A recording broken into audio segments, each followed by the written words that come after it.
Gurur Brahma, Gurur Vishnu, Gurur Devo Maheshwara, Gurureva Param Brahma, Tasmai Shri Gurave Namaha.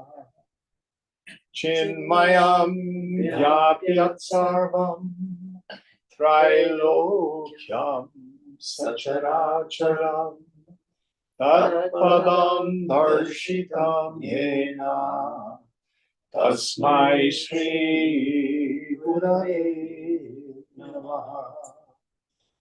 Tvameva Mata Cha Pita Tvameva Tvameva Bandhusya Sakha Tvameva Tvameva Vidyat Ravinam Tvameva Tvameva Sarvam Mahaveva Deva Tvameva Sarvam Mahaveva Deva.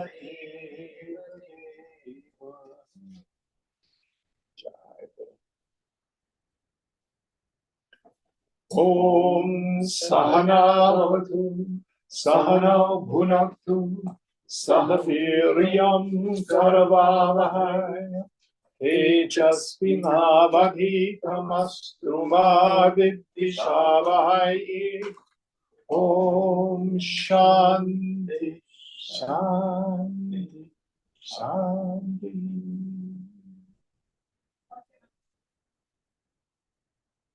Hari Om.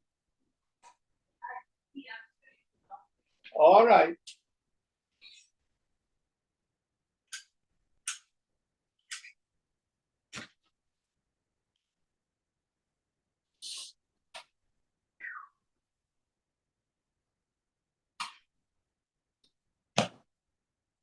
Om Namah Shivaya.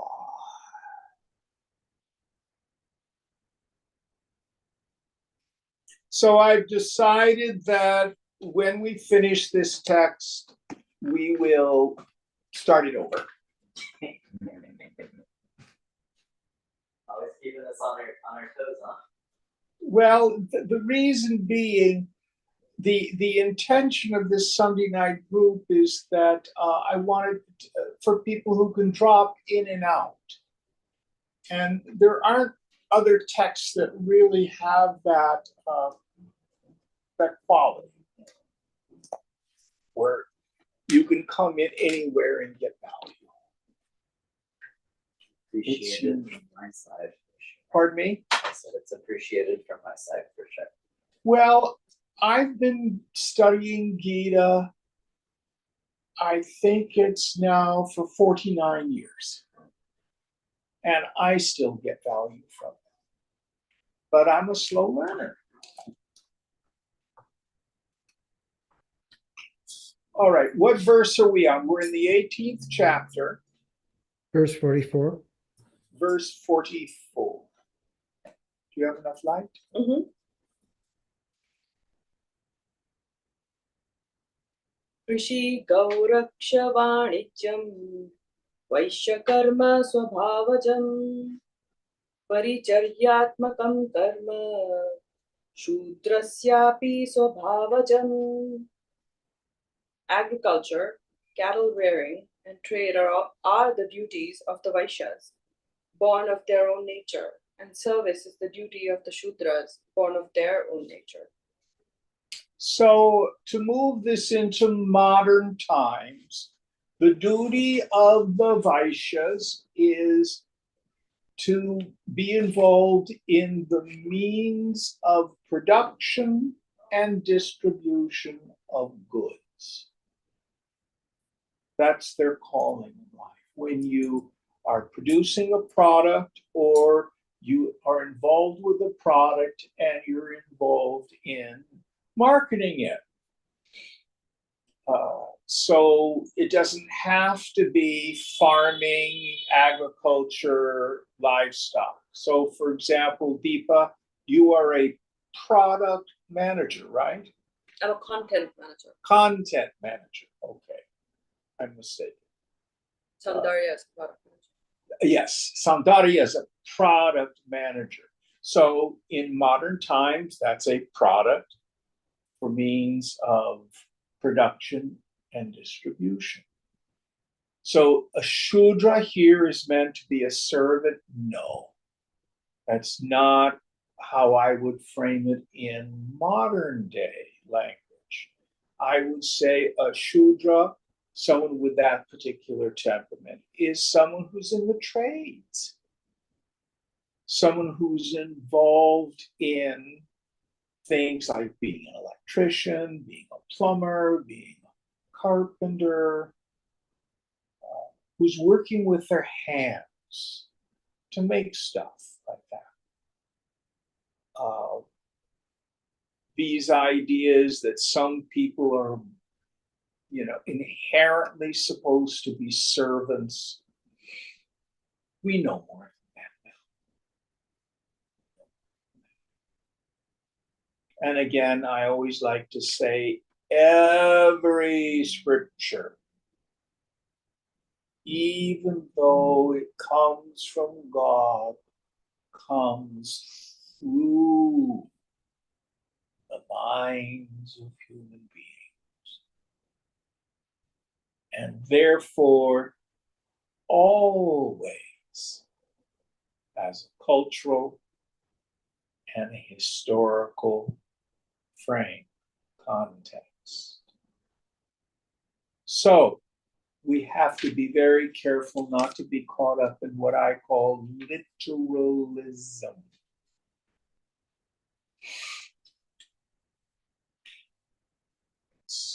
And we still have to go back to what Krishna says, I think it's in the 4th chapter. I'm the author of the fourfold caste, not according to Janma. What's Janma mean? Birth.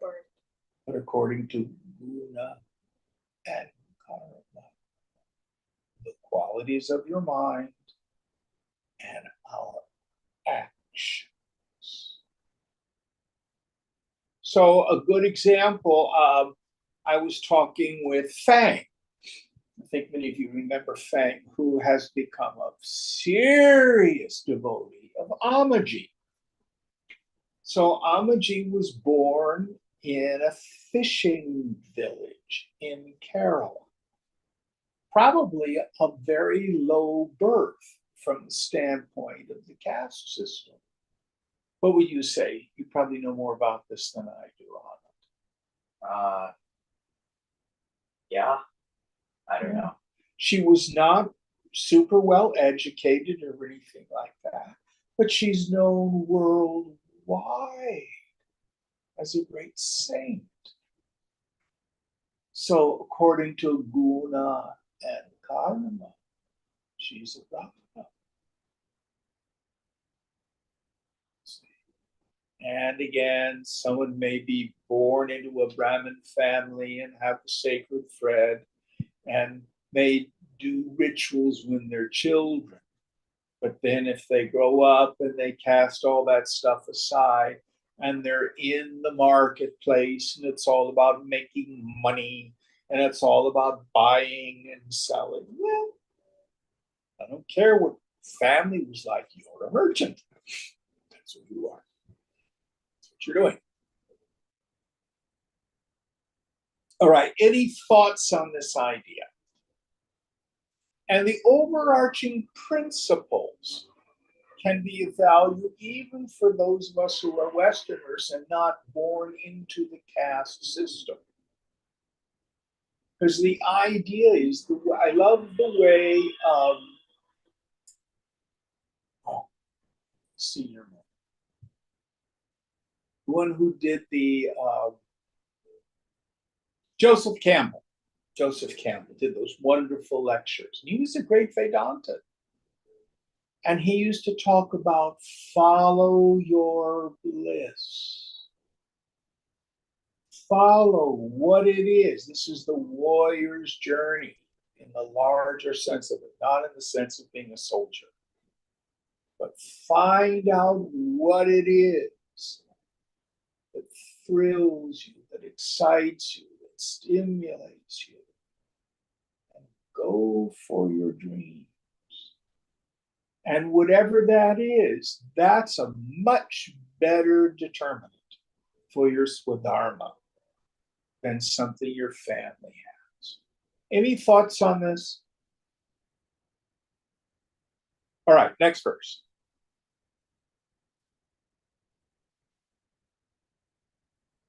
Oh, wait, before we start. And one of the things I want to say, these four basic types, the scholars, those who are interested in philosophy and the religious ideas of the society, those people who are involved in activism, in justice, law and order, protecting the country, those who are involved in the means of production and distribution, and those who essentially labor, work with their hands. Society needs all of them. So, which is more necessary? Your nose or your toes? Which is more exalted? Thumb or your elbow? And even the parts of the body that we would say are, ask anybody, for example, who's had to have a colostomy because of colon cancer. Oh, that part of the body is very special. And it's quite a tragedy when it doesn't work. So every part of the body is sacred and holy. And in society, every one of the varnas is sacred and holy. One's not better. All right, now, next verse. Swe swe karmanya pirata samsiddhim labate nara swakarma nirata siddhim yatha vindati tachunam. Devoted, each to his own duty, man attains perfection. How engaged in his own duty he attains perfection? Listen. So, we do not gain perfection by attempting to take on the swadharma of someone else. Devoted to your own swadharma is how one gains perfection. Notice in the Gita, I'm giving away the end of the story, but at the end of the story, does Arjuna become a sannyasi? Does he? What's he do? Yeah. Why? Absolutely. There is nothing more glorious for Kshatriya than a righteous war. I have a very dear friend who was a senior vice president for the World Bank. He had a PhD in economics, I think from Cornell. Worked for decades for the World Bank. Brilliant man. Was an administrator, organizer, had visions, thoughts, stuff like that about this sort of thing. Decided he was going to retire, and he moved into the Himalayan Institute in Pennsylvania, ostensibly to do yoga. And he did some yoga. But then he got involved in ashram administration, and he started to take over running the newsletter. And, In other words, he couldn't stop being who he was from the standpoint of his Swadharma. Does this make sense? So ride the horse in the direction it's going. It isn't better doing somebody else's Swadharma. It has nothing to do with attaining perfection. So, example, Hugh, how long have you been doing finance and 10 years. money management? What'd you do before that? College. Yeah. So now you're looking at leaving this profession ostensibly to do sadhana. We'll see what happens. Yeah. You know, our Swadharma can change throughout our life. Right now, this is my fourth profession. Fourth profession. So it can change. It can change through life. But you will know. What I try to say to people is work is the highest form of play. Play is the highest form of work. Follow your passion. Let go of your attachment to the results. To love and love what you do. And if you don't like what you're doing right now, start by at least trying to find a place of samadrishta. Come to a place of neutrality. Act with integrity. Do your job well right where you are. And then the next step will make itself clear. Again, I can only talk out of my own experience. After 14 years as the director of music ministries at St. Augustine, it became clear to me that it was time to leave. One of the ideas was I was not getting any younger. I was 65, almost 66. And I'd been given this incredible gift, such incredible training from Swamiji. And I wanted to give it away before I die. I don't come from a long-lived family. But I took a year to come to that decision. And I left at the height of my powers. I was doing really good work. Wait until they had to get the hook and drag me off the stage. But when I was done. And I haven't really made music since. It's gone. So these things can change. They can change. And you never know. You never know. All right, next verse. Yata pravritti bhutana yena sarvamidam tatam swakarmana tamapyarcha siddhim vindati manava. From all beings arise, by whom all this is pervaded. Worshipping him with one's own duty, man attains perfection. Yes. So all of this arises out of Krishna, out of Brahman. God doesn't make junk.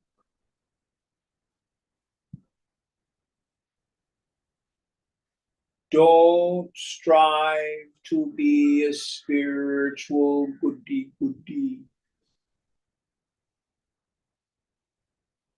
Seek authenticity.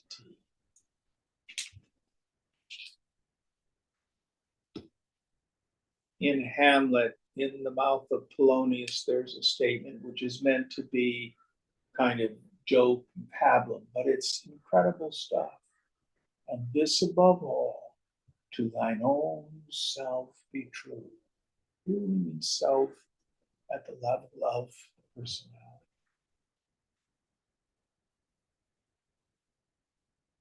Can't be false to any other person, he says.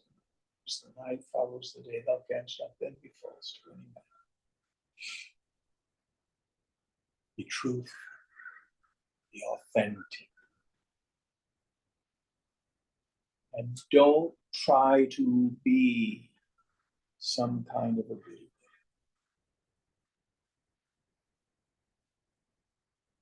And don't have judgments about where your passions are. Then do that action as karma yoga. Act in the world according to your swadharma, in the yajna spirit of sacrifice, renouncing your attachment to the fruits of action and your identification with the sense of agency. It's guna and karma that's doing the action. Can you exposit a little more on the statement, don't have judgments, not really passion crime? So here you come from what we would say in Western terms, a somewhat aristocratic family. Family. You were born into privilege. And what you want to do is be a foodie. You know, somebody else might say, well, you should go into the family business. You know, you manage this, yada, yada, yada. Plenty of people have. What? Plenty of people have. Yeah. But that's not what your passion is it? No. Yeah. Here's the clearest example. Now, it may be successful, it may not. But you better have fun trying.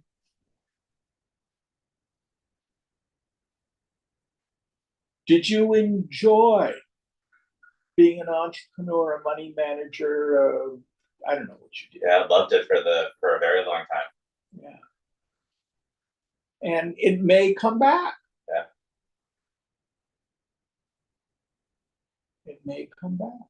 But the Lord, if things move according to the way they seem to, you'll have the enormous freedom where you don't have to work for a living for a while. That's an enormous freedom.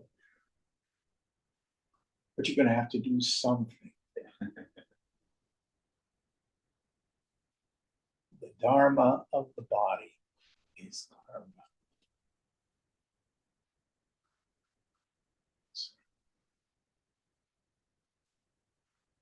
But you'll find out. You'll find out. My dear friend Susan, who passed away in April, her brother, older brother, is a billionaire, a hedge fund manager in New York City. And then he retired. He sold his hedge fund company and was going to retire. And the next thing you know, there he is, weeks, months later, online with the computer, buying and selling stocks again. You know, because he loved the game. He didn't need the money. He was already a billionaire. He just loved the game. It was sport for him. Very easy for him to make lots of money. Made some more.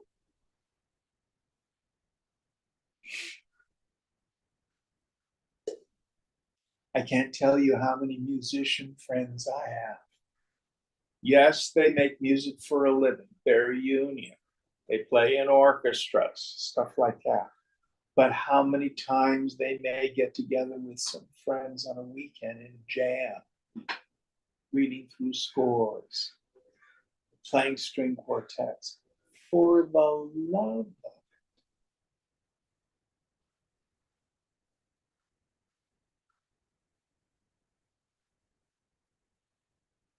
All right. Is that useful to you guys?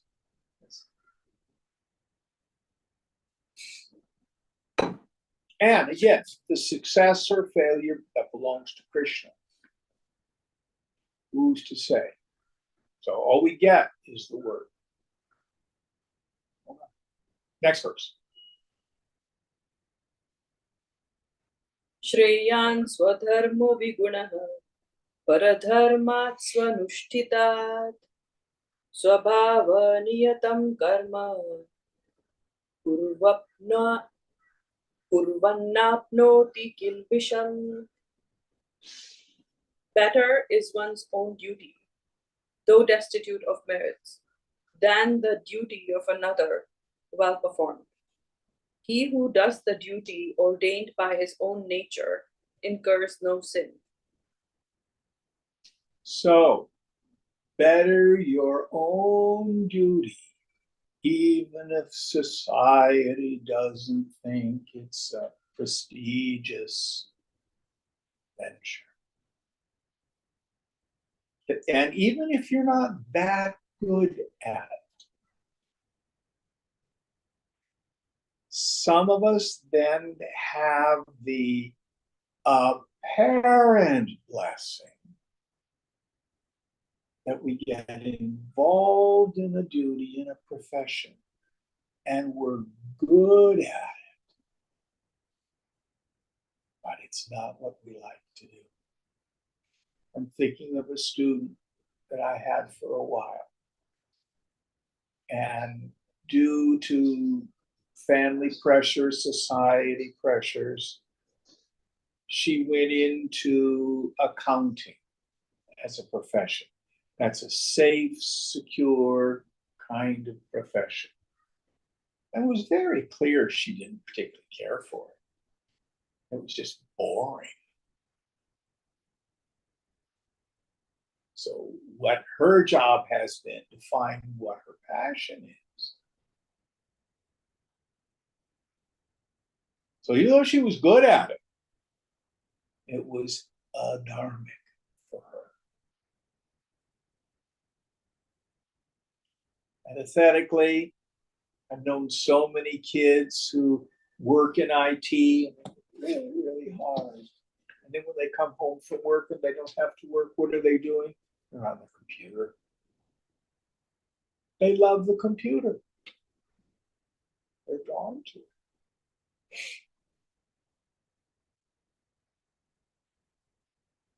So, what is it that you love to do? Now, this is a true story. I can't tell you how many times I've had people here, and I have a question I ask when we're dealing with this right livelihood, this swadharma issue. If you were independently wealthy and you had all the education in the world and training in the world, what would you be doing with your life? And then many of them would say, oh, I'd cruise around the world. I'd go lie on a beach in Bali. Well, that actually gets boring pretty fast. Oh, I'd travel. I'd go here and there and here and there. After a while, being a consumer is boring. And frankly, we find a lot of trust fund kids who have this problem. All of a sudden, in order to get stimulation, it's drug, sex, and rock and roll, and, navel gazing, and all sorts of mental health problems. We're meant to serve. We're meant to work. All of us. And then, well, I don't know what I want to do then. And I'll say, well, when was the last time you did something you just really loved? True story. And this one person, middle-aged person, said to me, well, when I was 5 and in the first grade, I used to like to finger paint. And it made me so sad because that may have been the last time they were in touch with this flow of bliss, of passion, of creativity, of expression. I've had other people I've worked with who've gone through an entire lifetime doing what they thought was safe. And you can do that. There are people who will go through an entire life finding a job where you don't have to work and you can't get fired. But in the end, that's soul crushing. It's not how we're meant to live.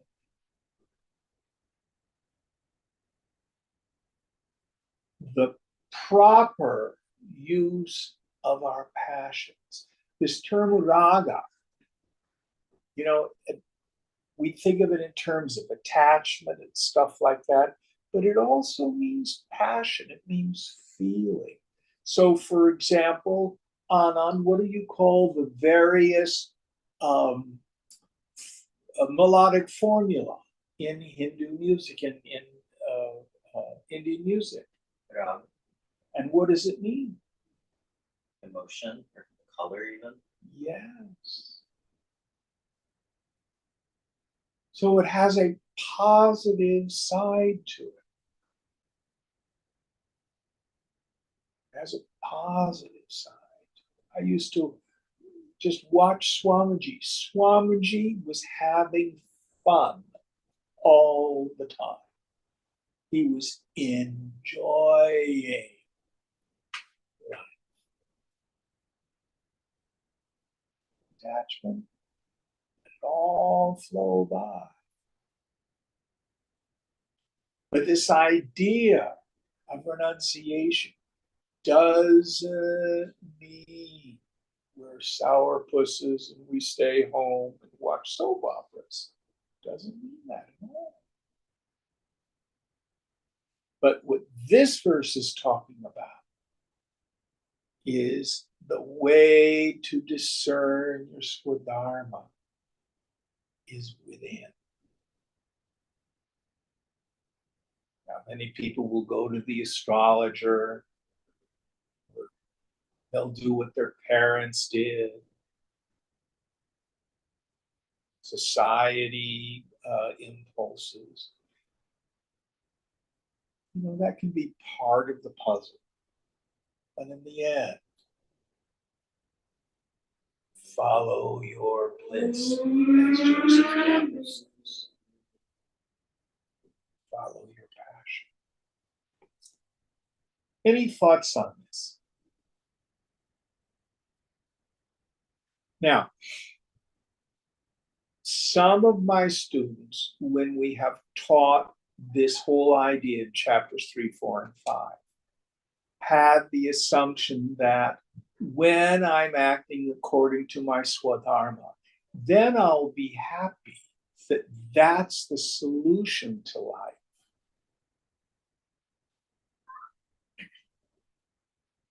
It just makes being in the world a lot easier. Only Atmavidya. So, knowledge of yourself.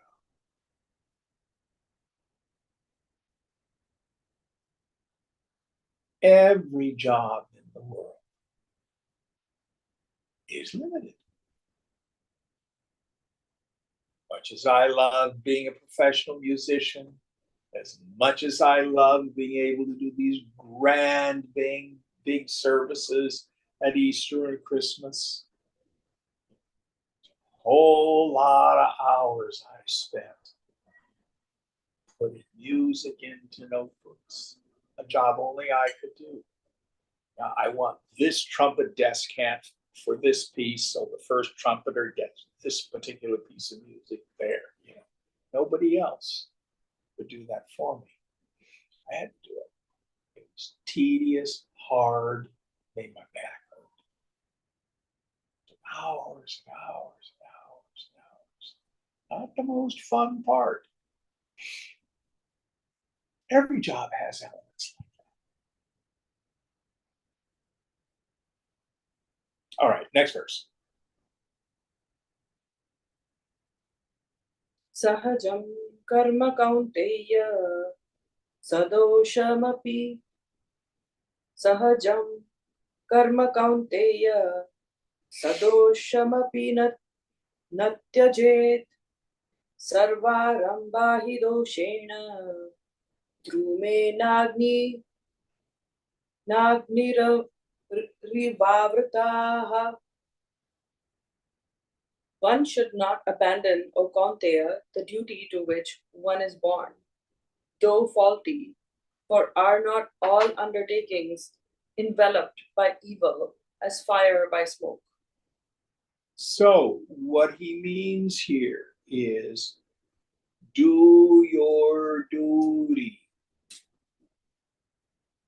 Do what's integrity.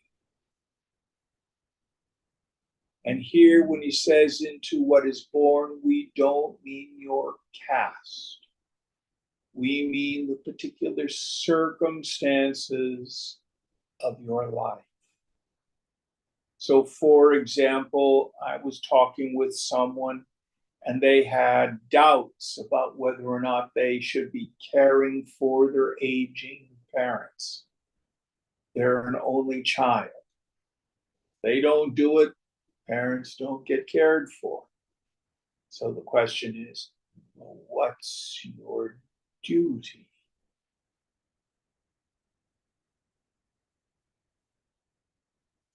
When Swamiji was alive, and young people would come and they'd say, I really feel called to becoming a sannyasi. I want to take the brahmachari training course. I'm a brahmachari and stuff like that. And Swamiji would ask questions like, if you take sannyas, is there someone who will take care of your aging parents?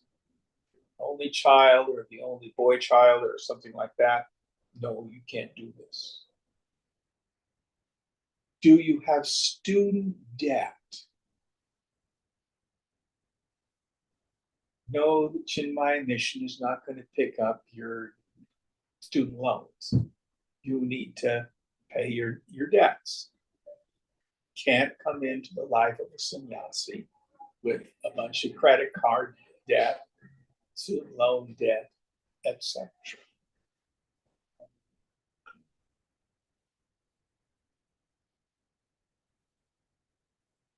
So here it does mean we fulfill our responsibilities in life.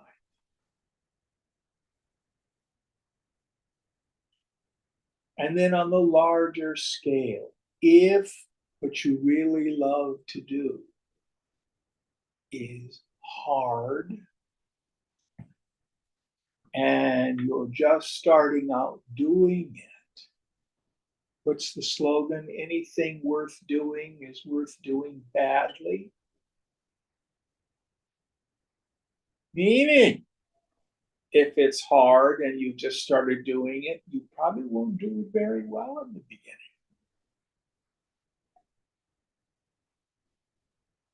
Don't abandon it. Because then your mind will, oh, if only I had blah, blah, blah, blah, blah. You'll have regret.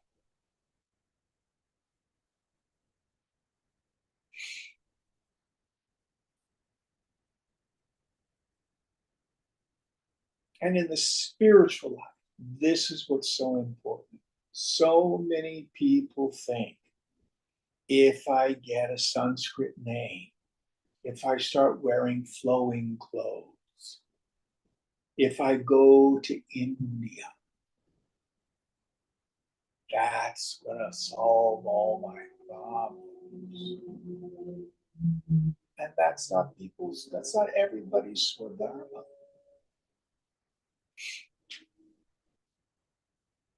Swadharma is what naturally emerges. Naturally emerges. Any thoughts on this? How do you know if you are avoiding or running from from your dharma versus perhaps moving into a new swadharma on your face? Excellent question. And this is the only answer I can give you. Knowledge of your swadharma and moving into it brings peace of mind. Moving into something that is for you or me, adharmic. One brings struggle, doors don't open, and there's no peace in it. Does that make sense? Yes.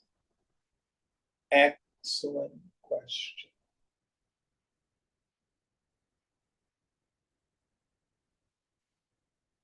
Again, I can only tell you about my own life.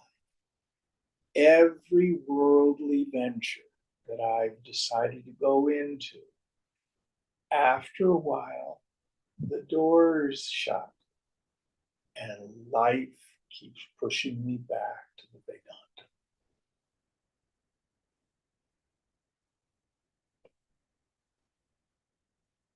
This has been the one consistency in my adult life for 50 years.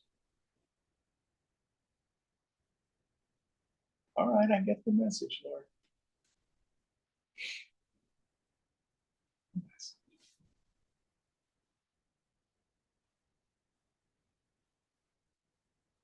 Knowledge of God's will brings us peace. Another way of praying.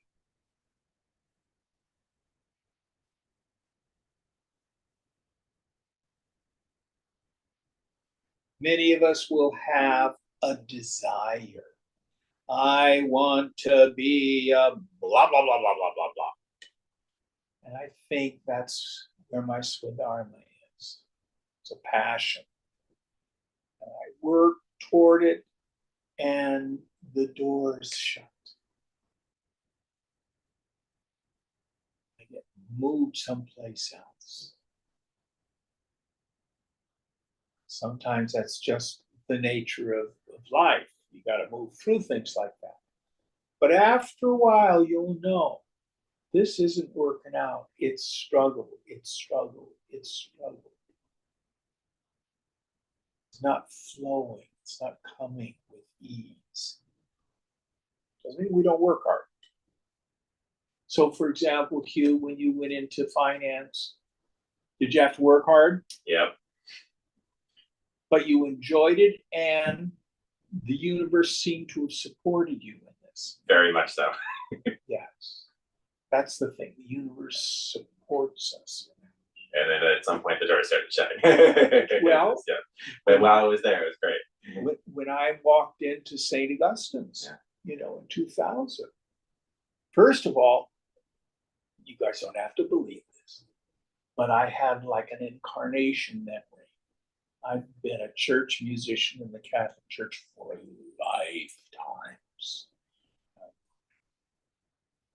Oh, I've done this hundreds of times. This is easy to do. I know how to do this. So, mind you, I was 52 when I got that job.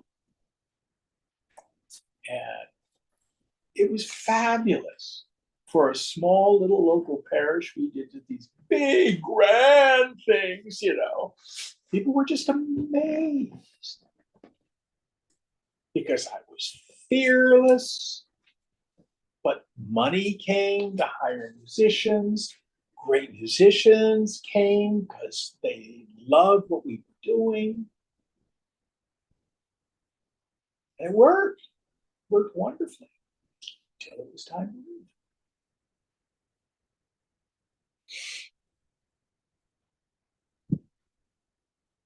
All right. Any other questions on this?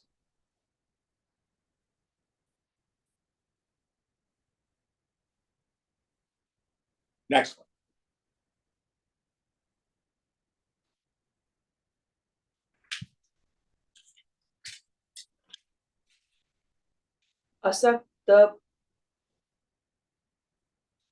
असक्त बुद्धि सर्वत्र चितात्मा विगत स्पृह नैष्कर्म्य सिद्धिं परमां samyasenadhigacchati. He whose intellect is unattached everywhere, who has subdued his self, from whom desire has fled, he through renunciation attains the supreme state of freedom from action. So, after we've done our karma yoga for a time, now we graduate from first grade and go into second grade. We have a different practice after a while. When we've been acting according to our swadharma and we've learned the fundamental lesson. No, this is okay, this is good, but the divine discontent is still there. I want moksha, I want freedom. So here Krishna is giving us the next stage of practice. So let's parse this verse. So the first idea. He whose intellect is unattached everywhere. Yes. So we've been practicing renouncing attachment to the fruits of action, renouncing our identification with a sense of agency. So we've had our allotted dose of successes and failures in life, love affairs and breakups, making money, losing money. Get the home, get rid of the home. We begin to see, there's some joy in the world, but it's little. So the mind starts to withdraw naturally from the world begins to no longer have the power to rattle my cage. So I have some samadrishta, some equality of vision. I had enough of the world. It's up, goes down. It's up. So, for example, Hugh, did you ever invest in various projects and they turned out to be a bust? Oh yeah. I suspect the first time you did that, it was a little bit frightening. Yep. And for 10 years you were in that? Yep. And it seems that by and large, most of the time you were successful. More right than wrong. But the point is, you had to develop some samadrishta. You've got to be willing to lose the money. Yep. Got it. If you don't swing, you can't hit the ball. Or if you're a chef, I don't know, Anand, if this has happened, you ever spent a lot of time maybe creating a new dish and you put it all together and you taste it and it sucks. Has it happened? Of course. So you develop samadrishta in life, some equality of vision. Next idea. Who has subdued his self. Here, the self meaning the little self. So the tyranny, I call it our inner 2-year-old. I want to have ice cream. I don't want to eat my vegetables. The indulgent part of the mind. We've learned that just because I have a feeling doesn't mean I have to say something or act on it. But I'm no longer tyrannized by attachment and aversion.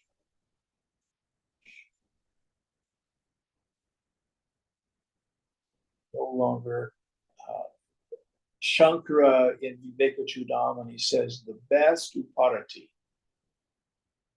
is when the awareness of the sense objects no longer create vrittis in the mind. You can see objects. You can see something that's beautiful, but you don't have the compulsion to possess. Statically, something unfortunate happens, it doesn't rob you of your serenity. So you get a parking ticket, did it wreck your serenity? No. Somebody else felt terrible. Next idea. From whom desire has fled. So it's not some heroic act of renunciation. Look at me, I'm just not enjoying anymore because I'm spiritual. It's nonsense. From whom desire has fled. So in our basic art of meditation course, I'll use the example. When you were a child, did you have a tricycle that you loved? Oh, yes, my little tricycle. And then when you got older, did you get a two-wheeled bicycle? Yes. What happened to your desire for the tricycle? Gone. Sat there in the garage gathering dust. Why? Because the mind had something more enjoyable.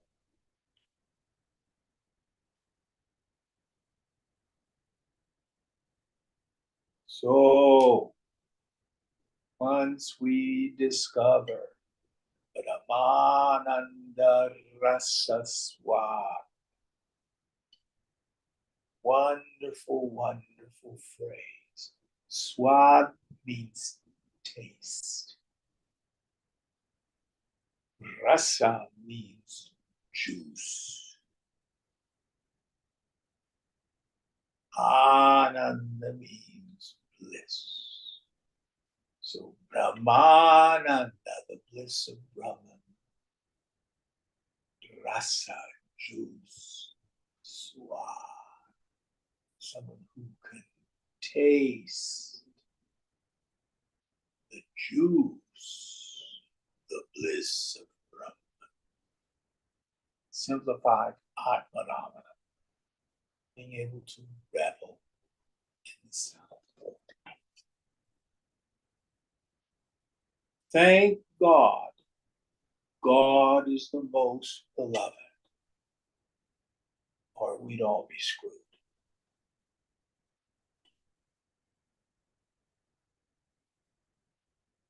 So,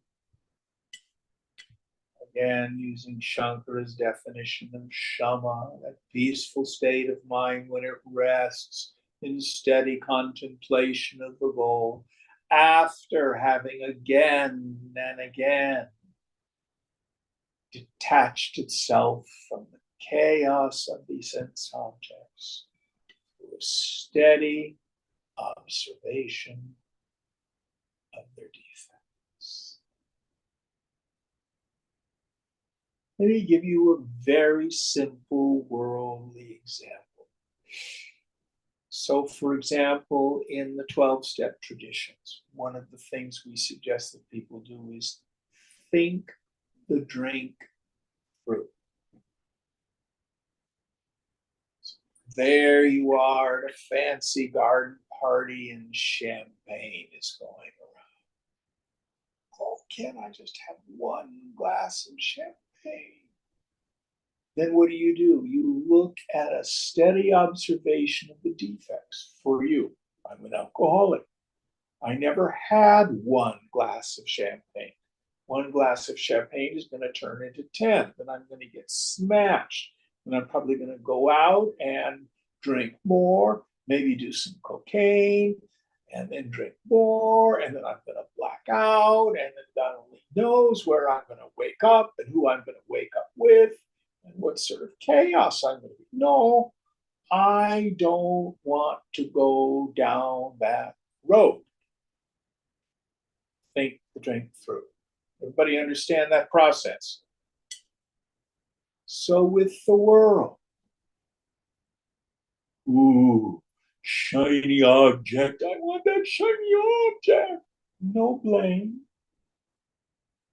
But think it through.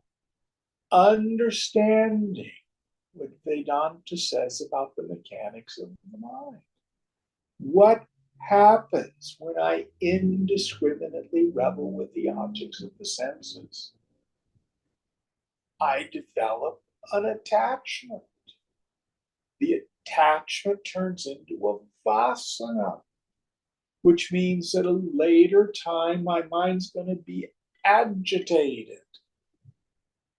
And the desire to repeat that action will arise.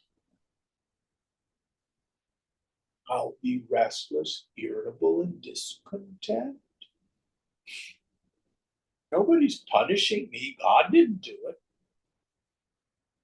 It's the result of my own indiscriminate actions done. Does anybody have any questions about that purely mechanical process in the mind? It's fundamental. It's fundamental. The rest of the tradition makes very little sense if we don't internalize that.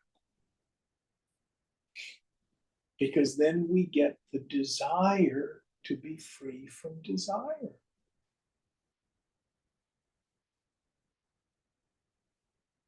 Otherwise, it won't happen.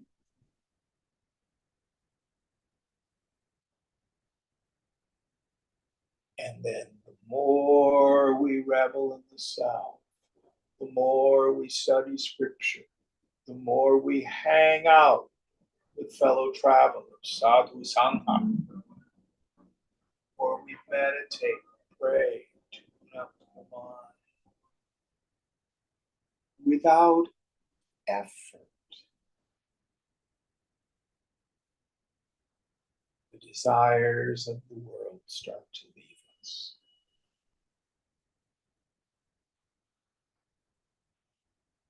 The young people have this expression FOMO, fear of missing out.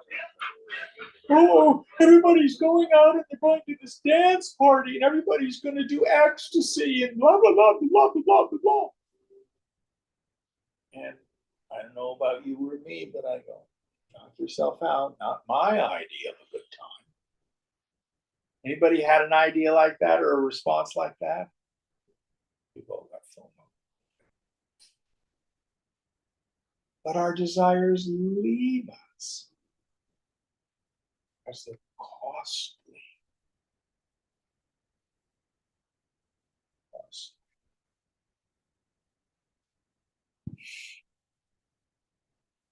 Next idea.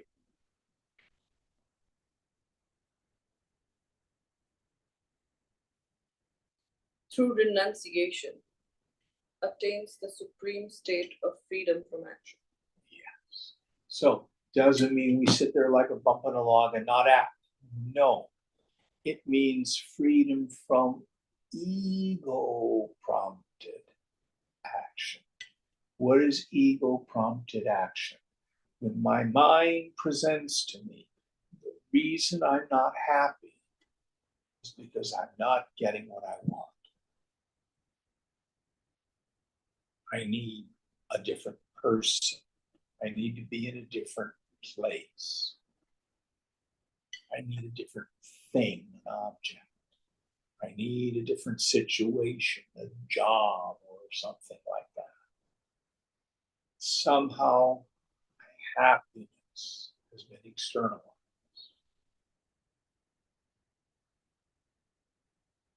That's the great lie of Maya. Real peace of mind, real happiness is independent of circumstances. All you have to do is let go.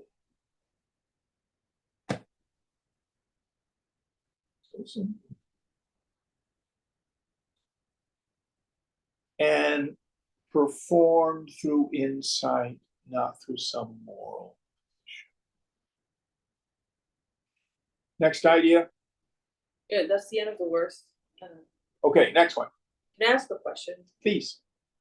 So Anand and I were driving over actually, and we were talking about stress versus anxiety. And there are times when you actively try to solve a problem until you realize it's futile. You drop the struggle, as you say. But then there are times when there's subtle subliminal anxiety that lingers from, I don't know, the way we were raised or subconscious tendencies or whatever. What advice do you have for a Vedantin for? Those are vasanas. But even And they anxiety get that you subtler and subtler.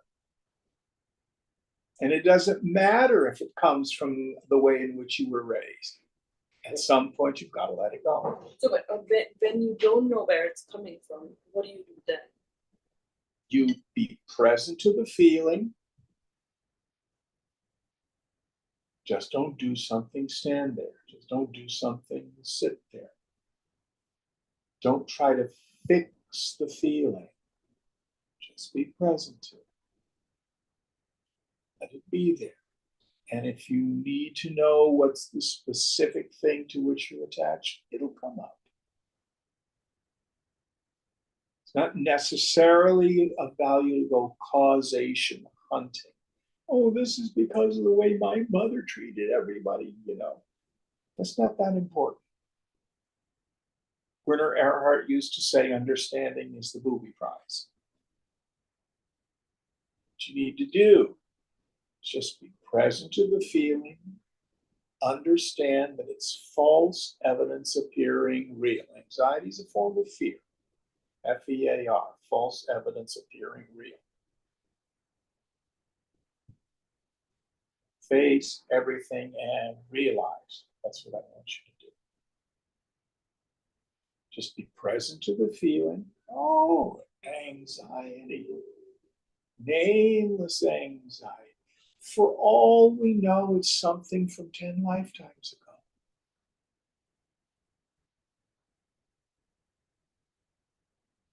But these impressions, I don't know what the difference is between stress and anxiety. I have no idea what the distinction is. All I know, if I'm disturbed, no matter the cause, I'm the one with the klesha.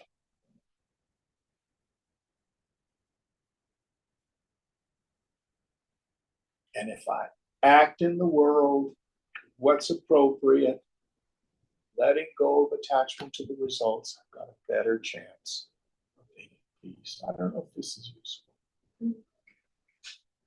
Yes. How would you define the difference between stress and anxiety?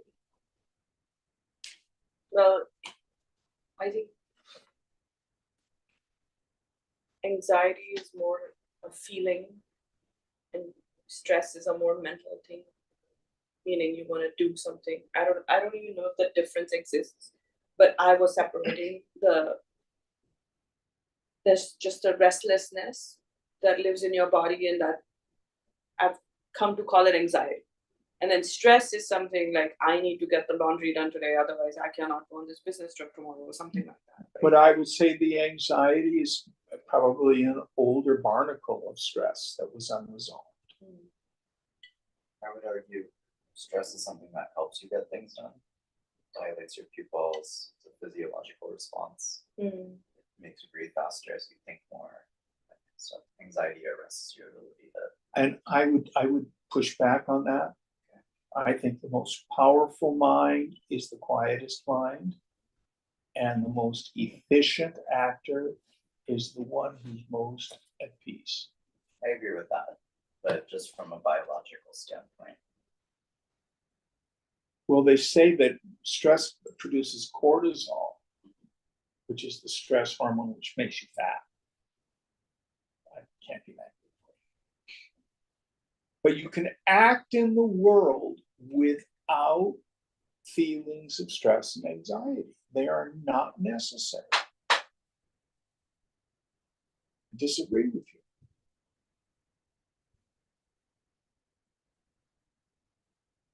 Now, many people have been taught to motivate from stress or fear.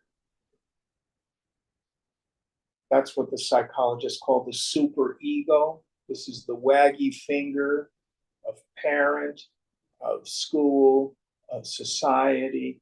You better be a good person. You better be a good girl or a good boy, or you're going to have consequences. Many people, they like that feeling because they motivate from it. Or even more difficult, I think Donald Trump is this way. I think he motivates from rage. But anger gives him energy.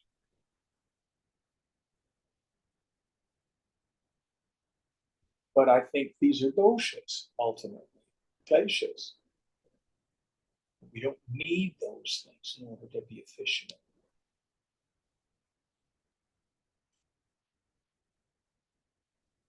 Do not take anxiety medication. That's not a solution. And be very careful of thinking, well, I have this stress or this anxiety in my body, it's not in my mind. That's a Cartesian split. Yoga would say, no, it's all one thing. It's all one thing. And taking a pill to deal with your anxiety. If you're not a yogi, maybe. But I would suggest more meditation, more violent.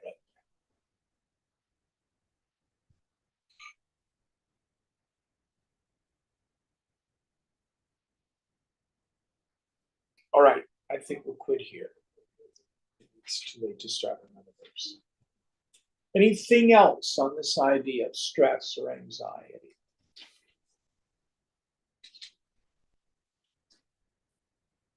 So, Anand, if your mind tells you you must have stress in order to perform well. Oh, it doesn't. I'll send you. Pardon me? It does not, but I appreciate that. Yeah. And many people think they do,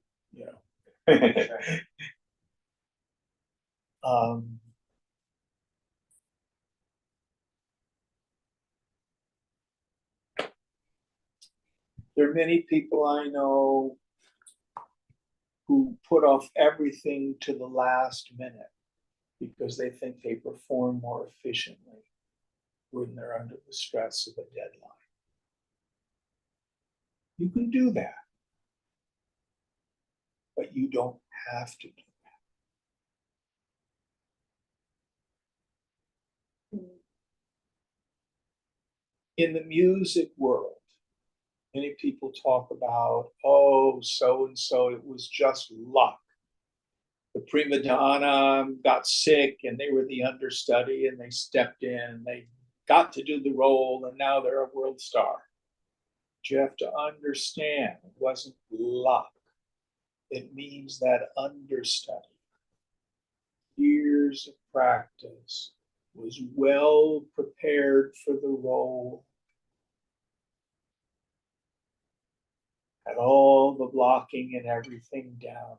So if opportunity came, they were prepared to take advantage.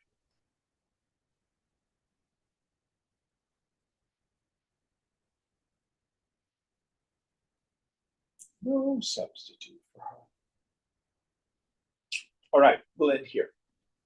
Om Purnamada Purnamidam Purnat Purnamudachyate Purnasya Purnamadaya Purnamevavashishyate. Om Shanti Shanti Shanti. Hari Om Sri Guru Pyo Namaha. Hari